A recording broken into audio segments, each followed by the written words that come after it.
I was surprised that you were as old as you are with that. I don't like. You got that hip hop fountain of youth, and you bring it with you I don't in your like the way voice you. and your I don't energy. like. I don't like the way you worded that. What's up? My name is Cypher Sounds. Back, baby. I'm a hip hop DJ, radio personality, comedian. Even hotter, I'm the host of Hip Hop Treasures Bonus Gems, where I'll take you, the fans, behind the scenes, cut right there, beep, to find out what challenges we face as we travel the country Man, what are you working with here? in search of hip hop's most iconic relics. Whoa, 1 in a million. To bring them home to the Universal Hip Hop Museum in the Bronx.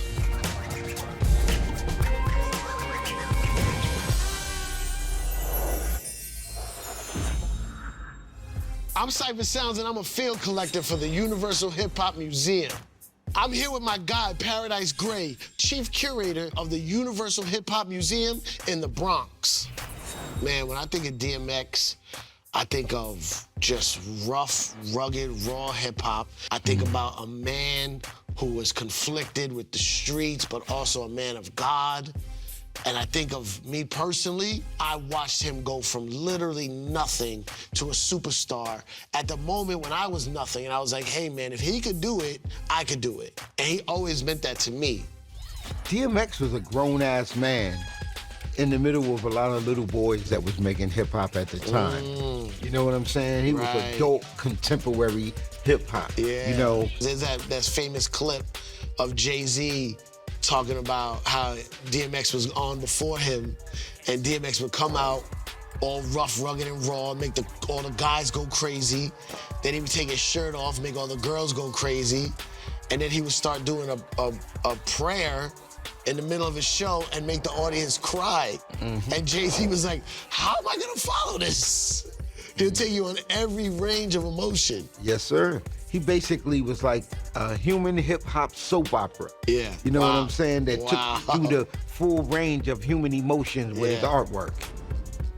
Oh, Jada Kiss. Dice. What's up, bro? You know what they say, it's not work if you're doing what you love? You want me to go hang out with Jadakiss and talk about DMX? Okay. I'm excited. He would have full-fledged albums over a tape. And they were selling the hood for $30 to $50, $100 if you catch it brand new. That would be crazy to get one of those. Everybody playing them in the Panasonics. Anytime I get to talk to DNY from Rough Riders in any capacity is an honor. Can I put this on? Yeah, go ahead. It's your size.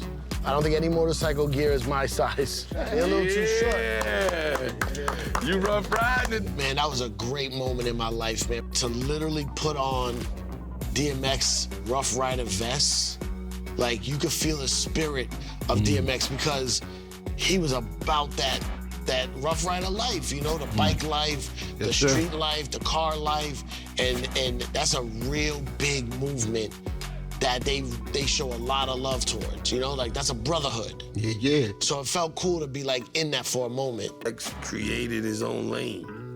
He bought something that was energetic and impactful and not clean at all in an era that was a bunch of clean, shiny shirts, and he demolished and diminished all of that. He came with that grit. See, there's always this talk about how there was the Diddy shiny suit era, and then DMX came and made it gritty and grimy. And when you look back and you watch people talk about timelines, yes, it's 100% true. There was this big party era with Diddy and all these party songs. But everybody who loved DMX was at all these bad boy parties. It wasn't like it was like they were standing on opposite sides ready to battle. It was just the perfect timing. Yep. If DMX would have came out a year earlier, it might not have worked. It was just happened to be like, we got enough of the shiny suit era, now it's time for a change. But everybody was down with all of it. This is a jean jacket he definitely wore I don't want to drop these on the a floor. show. I like finding DMX clothing items because most of them were custom made. This is a jumper that he wore on one of his tours. So I can imagine him going to like the people who made those clothes and was like, hey, yo, I want overalls with the Rough Riders logo in 5 colors, you know what I mean? Like, and to him, it'd be simple. Like, I'm gonna get 5 of these made, I'm gonna wear them, each of them one day a week. I'm gonna get one other jacket made, wear that on Saturdays. Almost like Steve Jobs. Like, I don't wanna think about what I gotta wear tomorrow, so I'm just gonna have a bunch of this ready to go. It's slick like that. Coming up on Hip Hop Treasures Bonus Gems, more stories about my quest for DMX's artifacts.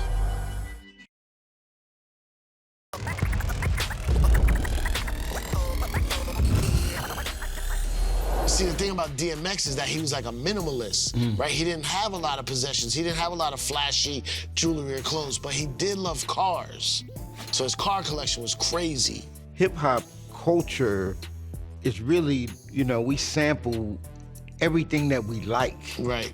You know, we basically assimilate things from our everyday culture into the greater culture of hip hop when it makes sense. Yeah. You know what I'm saying? So when we was little boys, we had Hot Wheels cars. Right. Now, the difference between men and boys is the price of their toys. Oh, so this was DMX's car? Yes. There's Aaliyah on the trunk. Oh my God.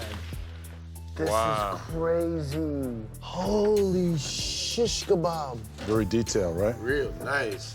Looks so good. It's still like the painting and everything is still dope. Like, I mean, it just brought me back to where I first seen that car. Wow, this is... 1 in a million, Aaliyah.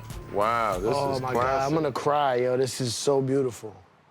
Man, that was a rough one, Dice, because I've always respected how much he loved Aaliyah to put her on the back of that car like that, right? And then Aaliyah was, in this game, in this hip hop game, she was the first friend I had that was like a famous person. And like, she was so nice to me. And when I saw that painting on the car, it wasn't about the painting of the car, it was about how I felt about her must have been the same way X felt about her to paint a mural of her on the car. You know what I'm saying? So that was real emotional because I'm not really into old school cars like that. I mean, if they go by, I like looking at them. So the car didn't mean as much to me as the fact of what it meant to him and to put her on it. Man, I almost cried. I'm almost crying now. Man, this is... You read that? Hold on, where you get this? This the Quran for X, man. What are you working with here? I was wondering like what the bigger find was to me. Was it the car or the rhyme book? I did not know what to expect, you know, when we're gonna go see the mechanic, but to find stuff that was in the car and it happened to be this classic material, I was in heaven. Oh, man, that's like Optimus Prime. Yeah. That's Get At Me Dog. He had some notebooks, some stickers, flyers. There was a bookmark that he wrote on. It was almost like finding his journals that some mechanic had. This stuff was in the car. I asked his wife, do you want all this stuff? And she said, no, keep it. You can have it with the car. I said, you sure? She said, yeah. Now, he knew the value, though, because he kept it in the safe. So when we found that, I was super excited. I knew LL was going to be happy about that one. That's one of the top finds in history. Yeah, though. man. You did your thing with that's this the one. one. That's the one. Yo, Dice, I'm starting to feel like the little brother of this situation because I came back with all this stuff and L was still like, well, where's the car? I just brought back so much stuff, man. For real, you did. I need some credit. So what do you think? You think if we'd have sent Yo-Yo to go get the car, we should have had more success? Yes. If you sent Yo-Yo to get that car, the guy would have fixed it immediately and drove her back to the museum warehouse. Okay, so now we know what to do. Yeah, no, but I'm gonna get it. There you go. I'm gonna take the Metro North train up into Yonkers, and I'm gonna drive that car back. Thanks for watching Hip Hop Treasures Bonus Gems. I'm gonna catch y'all next time.